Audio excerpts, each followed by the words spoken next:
Hindenburg की report आने के बाद अडानी ग्रुप की जितनी भी कंपनीज स्टॉक मार्केट में लिस्टेड हैं, उनकी 2 दिन के अंदर-अंदर $48 बिलियन के वाइप ऑफ हो चुके हैं।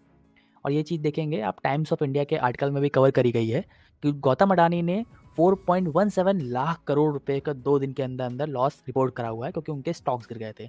और इसी के साथ-साथ गौतम अडानी जो कि लास्ट वीक आपके मैंने कवर किया था, गौतम अडानी 3rd पोज़ीशन पे थे। अब उनकी पोज़ीशन 3rd से शिफ्ट होकर के 7th पोज़ीशन पे आ गई है और $96.17 की अब इनके बिलियन डॉलर की इनकी वर्थ रह गई है। आप देखेंगे लास्ट डे जब हिंडनबर्ग की रिसर्च की रिपोर्ट आई हुई थी, उसके बाद से गौतम अडानी के जितने भी शेयर्स थे, इन्होंने लॉस रिपोर्ट करा हुआ है 1 दिन के अंदर-अंदर, जो कि मतलब काफ़ी ज़्यादा चौंकाने वाला है, शॉक्ड है। अडानी ग्रुप भी इससे काफ़ी ज़्यादा शॉक्ड है क्योंकि अडानी ग्रुप का एफपीओ भी आया हुआ था। इसको ख़ैर बहुत अच्छे से कवर करने के लिए चलते हैं, शुरू करते हैं। एक तो सबसे पहले हिंडनबर्ग की रिपोर्ट के बारे में, हिंडनबर्ग की रिपोर्ट में इन्होंने मेंशन किया था कि इंडिया का जो रिचेस्ट मैन है, जो कि इस समय एशिया का भी रिचेस्ट पर्सन थे, उनका लार्जेस्ट कौन इन कॉर्पोरेट हिस्ट्री बताया गया है। इस आर्टिकल के नेम से इन्होंने फिर पब्लिश किया हुआ इनका आर्टिकल है। बात आ रही होगी आपके हिंडनबर्ग रिसर्च है क्या एक्चुअली में? ये कौन है भैया जो आकर के अडानी ग्रुप को पूरा हिला डाले? अडानी ग्रुप जो कि इंडिया का नंबर 1 का लार्जेस्ट मतलब रिचेस्ट पर्सन आ गया था, जो कि एशिया का टॉप रिचेस्ट पर्सन की लिस्ट में आ गया था, वर्ल्ड का 3rd रिचेस्ट पर्सन था, उसको किसने हिला दिया भई? ये कौन है हिंडनबर्ग रिसर्च? तो हिंडनबर्ग रिसर्च जो है यूएसए की बेस्ड एक ग्रुप है, कंपनी है, प्राइवेट ओन्ड। इससे यूएसए का कोई कंट्रोल नहीं है, प्राइवेट है।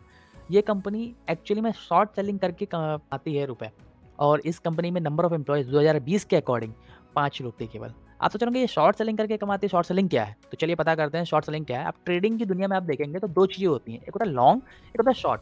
लॉन्ग उस पोज़ीशन को कहते हैं जब आप किसी शेयर को कम प्राइस में खरीद लेते हैं, बाय कर लेते हैं और जब हायर प्राइस चल रहा होता है तो उसको सेल कर देते हैं। तो आपने कम में ₹100 में खरीद के 120 में बेच दिया, तो आपने ट्रेडिंग को लॉन्ग किया हुआ है, आपने प्रॉफिट कमाया हुआ है। शॉर्ट क्या कहते हैं? शॉर्ट उसको कहते हैं जब आपने ₹120 का प्राइस आपने खरीद लिया है और आपको ऐसा लगता है कि आने वाले टाइम पे इस शेयर का प्राइस डाउन जाने वाला है, तो आप जब उसका प्राइस डाउन जाएगा तो उसको बाय कर लेंगे। तो उसके बीच में आपने जो प्रॉफिट कमाया, उसको बोलते हैं शॉर्ट करके। फॉर एग्ज़ाम्पल ₹120 में आपने खरीद लिया लेकिन ₹100 में बेच दिया, तो उसी को आप शॉर्ट करके आपने कमाना बोला है। इसी के थ्रू से ये हिंडनबर्ग रिसर्च जो है वो कंपनीज़ रुपए कमा रही होती हैं। ऐसा है कि ऐसा केवल अडानी ग्रुप नहीं था, इन्होंने पहले और कई सारी कंपनीज़ को कवर किया हुआ था, जैसे इनमें से एक था निकोला। अब ये निकोला पहले की एक कंपनी थी जो कि इलेक्ट्रिक व्हीकल्स में काम कर रही थी, ट्रक के बड़े सेगमेंट में। ये नेथन एडरसन जो कि हिंडनबर्ग रिसर्च के सीईओ हैं, इन्होंने पब्लिश करी एक रिपोर्ट और निकोला की नेट वर्थ 33% से 2 वीक के अंदर-अंदर चली गई थी। काफ़ी ज़्यादा इफ़ेक्ट थे। और सेम बात करें वेल्स फार्गो, इनका भी इन्होंने भी फेस करा हुआ है, इनके ऊपर भी हिंडनबर्ग रिसर्च ने रिपोर्ट पब्लिश करी थी। टेस्ला भी इसका एक भुक्तभोगी रह चुका है। ट्विटर के भी शेयर्स इन्होंने काफ़ी ज़्यादा गिराए हुए थे। और अब बारी आ चुकी है अडानी की। अब बात करते हैं कि इन्होंने जो पब्लिश किया हुआ है उसमें बताई क्या-क्या चीज़ें हैं, तो उनको एक-एक करके कवर करते हैं। हिंडनबर्ग रिसर्च ने अडानी ग्रुप की जितनी भी कंपनीज़ हैं, उनसे 8 क्वेश्चंस पूछे हैं, जिनके आंसर अडानी ग्रुप से माँगे गए हैं। इन्होंने कई सारे पॉइंट्स को कवर करते हुए ट्विटर में पब्लिश करा हुआ है, जिनमें से कुछ पॉइंट्स को मैं कवर करके आप लोगों के सामने रखना चाह रहा हूँ। तो सबसे पहले इन्होंने बताया अडानी ग्रुप की जितनी भी मेजर कंपनीज़ हैं, यहाँ पर 7 कंपनीज़ को लिस्ट कराया गया है, उनमें देखा गया 3 साल में रिमार्केबल ग्रोथ दर्ज करी गई है।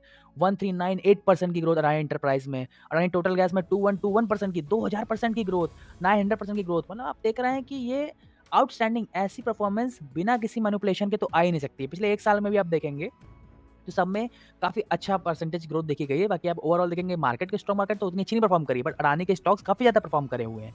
इन्होंने ये भी बताया कि अडानी की जितनी भी नेट वर्थ है, वो $120 बिलियन की जो अभी चल रही है, उसमें पिछले 3 साल में केवल $100 बिलियन की नेट वर्थ को बढ़ा गया है। और देखा गया है 7 जो की लिस्टेड कंपनीज़ है, उनका एवरेजली 819% का एवरेज स्पाइक देखा गया था।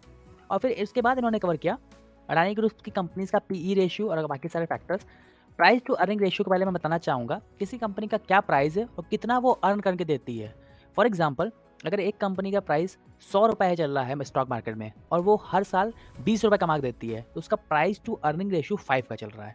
तो वही अडानी ग्रीन एनर्जी का 815x है। वही चीज़ इंडस्ट्री में जो अडानी ग्रीन एनर्जी के लेवल में जो काम कर रहे हैं, उनका 24x है। तो आप देख सकते हैं बहुत ज़्यादा हाइक है इन सारी चीज़ों में, पीई रेशियो के मामले में। वही जी प्राइस और सेल्स का देखा जाए तो 60x में चल रहा है अडानी ग्रीन एनर्जी। आप देखेंगे अडानी टोटल गैस 139x पे चल रहा है, तो 10x पे चल रहा है अडानी पोर्ट्स, जो पूरे चीज़ को एवरेज करेंगे ये एनालिसिस के अकॉर्डिंग, तो काफ़ी ज़्यादा टाइम्स में चल रहा है, काफ़ी इसलिए फंडामेंटल एनालिसिस के बाद ये ऐसा चांसेस हैं कि 40-85% ये सारी कंपनीज़ डाउन जा सकती हैं। फिर उन्होंने कवर किया नेक्स्ट चीज़ को कि नेट डेब्ट के अकॉर्डिंग में, ना कर्ज इन्होंने लिखा हुआ है और जितना प्रॉफिट दे रहे हैं उसके अकॉर्डिंग क्या चल रहा है। तो अडानी ग्रीन एनर्जी का जस्ट डबल चल रहा है। बाकी इंडस्ट्री में जितने काम कर रहे हैं उनका 6.3 टाइम्स है, 6.3 है, तो अडानी ग्रीन एनर्जी का 12.1 है, जस्ट डबल। वही चीज़ अडानी टोटल गैस का 1.5 टाइम्स है, जो कि थोड़ा सही है। अडानी ट्रांसमिशन का 9.1 टाइम्स है। सबका देखेंगे अडानी पोर्ट्स का 4.1 टाइम्स है। तो काफ़ी ज़्यादा वैल्यूज़ बताई गई। फिर उन्होंने इस बात को कवर किया कि जो रुपए है, वो रुपए की मनी लॉन्ड्रिंग करके ये लोग अपने स्टॉक्स में मेंशन कर रहे हैं। इनका बताया इन्होंने शेल कंपनीज़ बनाई हुई हैं। शेल कंपनीज़ क्या होती हैं? किसी आप नेक्स्ट कंपनी जहाँ पे टैक्स रिलैक्सेशन मिलता है। जैसे यूएई, सिंगापुर इन साइड में टैक्स रिलैक्सेशन रहते हैं, काफ़ी ज़्यादा टैक्सेस नहीं लगते, बहुत ईज़ी होता है कंपनी ओपन करना। वहाँ पर इन्होंने अपनी शेल नट शेल कंपनी बना के रखी हुई हैं। तो इन्होंने बताया विनोद अडानी, जो कि अडानी ग्रुप के ही एक मेंबर हैं, उन्होंने अडानी फैमिली के ऑफशोर जो कि ट्रस्ट और कंपनीज़ बना के रखी हैं, जो कि देश के बाहर काम कर रही हैं, वो बना के रखी हैं। वो लोग रुपए ट्रांसफ़र करते हैं मॉरिशस फंड और शेल एंटिटीज़ में, फिर वहाँ से फंड आता है, अडानी ग्रुप लिस्टेड कंपनी जो हैं, उनमें इन्वेस्ट होता है, फिर वो रुपए इन्वेस्ट होकर जितना प्रॉफिट कमाती है, वो वापस चला जाता है अडानी फैमिली के जितने भी ऑफशोर कंपनीज़ हैं, उस पे। ऐसे चार्ट से पूरा मनी लॉन्ड्रिंग हो रही है। फिर इनका रिलेशन इन्होंने अपने पॉइंट्स में केतन पारेख से भी किया। केतन पारेख स्कैम जो है, केतन पारेख का भी इनका रिलेशन था, इनके ऊपर केस भी किए गए थे। फिर हिंडनबर्ग ने ये बात मैं अपनी रिसर्च में मेंशन भी किया कि अडानी ग्रुप ने ऐसा बता करके कि जितने भी मेरे स्टॉक्स मुझे रिक्वायरमेंट आई थी फंड्स की, मुद्रा पोर्ट जब मैं कर रहा था उसमें फाइनेंसिंग की रिक्वायरमेंट आई थी, तो उन्होंने केतन पारेख से बात करी थी, इस चीज़ को सेटल कर लिया गया है। फिर बताया गया था लेजिस्लेट फॉर्म ऑफ फाइनेंसिंग थी, इसमें कोई भी इलीगल नहीं था। फिर उन्होंने बताया कि जितने भी सीए हैं, जो कि सा ढांडरिया एंड कॉर्पोरेशन बनी हुई है, जितने भी सीए जो ऑडिट कर रहे होते हैं अडानी ग्रुप की कंपनीज को, वो सारे सीए बहुत ज़्यादा बढ़िया नहीं है। बहुत छोटी सी फर्म है, केवल कुछ लोगों की, जिसमें केवल 4 पार्टनर और 11 एम्प्लॉइज़ काम कर रहे हैं, इनकी कोई वेबसाइट नहीं है, तो इस बात पे भी इन्होंने बताया कि फ्रॉड हो सकता है। प्लस इन्होंने इस बात का भी मेंशन किया, जितने भी सीए लोग हैं, वो सारे की एज काफ़ी ज़्यादा कम है, नए हैं और इनसे इतने कॉम्प्लेक्स ऑडिट्स नहीं मैनेज हो पाएँगे। इस बात को इन्होंने बताते हुए इन लोगों के लिए भी बोला कि ये फ्रॉड हो रहा है। इस सारी चीज़ों से अडानी ग्रुप को तो काफ़ी ज़्यादा लॉस हो रहा था, जो कि मैंने आप लोगों से बताया और दिखाया भी। 20, 18, 17, 16 लगभग डबल डिजिट की लॉस देखा गया। इसको देखते हुए अडानी ग्रुप ने एक स्टेटमेंट जारी करी कि कहा कि हिंडनबर्ग रिसर्च की ये जो रिपोर्ट आई है उसको देख करके ये लोग शॉक हैं। हिंडनबर्ग रिसर्च ने डायरेक्टली एक बार अडानी ग्रुप से बात करना सही नहीं समझा, एक बार बात करता तो सारी चीज़ों का आंसर मिल जाता। पब्लिकली डायरेक्टली इन्होंने अनाउंस करके इनके जो एफपीओ आने वाला है, जिसमें ये 20 से 22,000 करोड़ रुपए को रेस करने वाले थे अपने अडानी एंटरप्राइज के थ्रू, उसको इफेक्ट करने के लिए ऐसा करा गया है। बाकी ये शॉर्ट सेलिंग करके रुपए कमाते हैं, तो इस वजह से भी इन्होंने सेल करके अडानी ग्रुप को पूरा इफेक्ट बचाने की कोशिश करी गई है। और इन्होंने सेकंड रिपोर्ट में पेंशन करी, जैसे मीडिया स्टेटमेंट 2, जिसमें इन्होंने बताया ये सारी चीज़ें जितनी भी हो रही हैं, 24 जनवरी को हिंडनबर्ग रिसर्च की जो रिपोर्ट आई हुई है, वो मलेशिया से अनरिसर्च रिपोर्ट है, इसके बारे में बिल्कुल जानकारी नहीं है और क्लियरली ये केवल इंटेंशन है इनके एफपीओ को चोट पहुँचाने का, जिसका और कोई मतलब नहीं है हिंडनबर्ग रिसर्च के लिए। तो इसके लिए भी हिंडनबर्ग रिसर्च ने अपनी भैया जारी कर दी। बताया गया कि ये 36 घंटे में जो प्रेस रिलीज़ करी गई है, ये हमारी 2 साल की रिसर्च की मेहनत थी। 720 साइटेशंस हमने दिए हैं। 32,000 वर्ड की रिपोर्ट करी है, 106 पन्ने की रिपोर्ट है। ये सारी आपने अनरिसर्च बोल दी, तो भी इसको किसको रिसर्च बोलेंगे? हिंडनबर्ग ने ऐसा बोला है। इस पूरी बातचीत में मैंने ये न्यूट्रल पर्सपेक्टिव आपको बताया हुआ है, इसमें मेरा कोई ओपिनियन नहीं है कि क्या बात सच है, क्या नहीं। लेकिन इस बात में एक चीज़ को हम लोग नेग्लेक्ट नहीं कर सकते हैं कि अडानी ग्रुप ने काफ़ी ज़्यादा वर्ल्ड लेवल पे एक्विजिशंस करना शुरू कर दिया है। जैसे कि आपके सामने एक चीज़ अभी न्यूज़ आई थी, मैंने कवर भी की थी कि अडानी लेड ग्रुप ने इज़राइल के हाइपापोर्ट को एक्वायर कर रखा हुआ है। फिर इन्होंने ये भी बताया हुआ है कि 2023 तक अडानी के ग्रुप जो है पोर्ट लेवल पोर्ट ऑपरेटर में वर्ल्ड के टॉप पोर्ट ऑपरेटर में बन जाएँगे। तो इस सारी चीज़ों को नज़र रखते हुए इन पे ये इफ़ेक्ट किसे वर्ल्ड लेवल पे काफ़ी ज़्यादा ग्रो ना कर जाए, इंडिया बहुत ज़्यादा ग्रो ना कर जाए, एक इफ़ेक्ट के रूप में भी इसको भी हम कंसीडर करना चाहिए।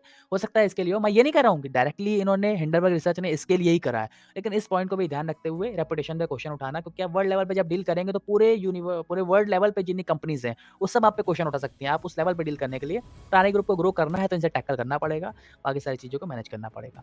इसी के साथ-साथ एक चीज़ और है जिसको हम लोग नेग्लेक्ट नहीं करेंगे कि अडानी ग्रुप पे एलआईसी और एसबीआई का भी काफ़ी ज़्यादा इन्वेस्टमेंट था। ये भी एक कई सारी पॉलिटिकल पार्टीज़ ने इस बात को मेंशन किया।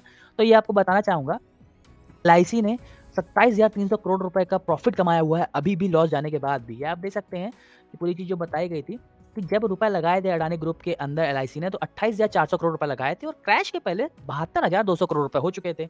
जब क्रैश हो भी गया ना, तब भी अभी भी उस 28,400 करोड़ की वैल्यू 55,700 है। इसका मतलब 27,300 करोड़ रुपए प्रॉफ़िट में ही चल रहा है। लेकिन ये बात को हम लोग नेग्लेक्ट नहीं कर सकते कि निफ्टी 50 भी अपनी इसकी वजह से बहुत ज़्यादा गिर चुकी है। 2.82% की निफ्टी 50 हम लोग की गिर चुकी है, जब से अडानी ग्रुप के ऊपर क्रैश आया हुआ है। निफ्टी 50 में इफ़ेक्ट पड़ा है इसका। बाकी अडानी ग्रुप को डील करना होगा, इस पे जो भी अपडेट आएगी तो मैं आपके सामने लेके आऊँगा, ज़रूर लेके आऊँगा। बाकी मोस्ट प्रोबेबली जितना मैं चाहता यही हूँ कि ऐसा कोई भी अपडेट हो जितने सारी चीज़ की क्लैरिफिकेशन हो और अडानी ग्रुप सही काम कर रहा हो, नटशेल की कंपनीज़ ना हो और जितने जल्दी से जल्दी इसका रिपोर्ट की अपडेट आएगी मैं आपके सामने लेकर के आऊँगा। ये पूरी हिंडनबर्ग रिसर्च की अडानी से रिलेटेड अपडेट थी, जिसको मैंने आपके सामने कवर किया है।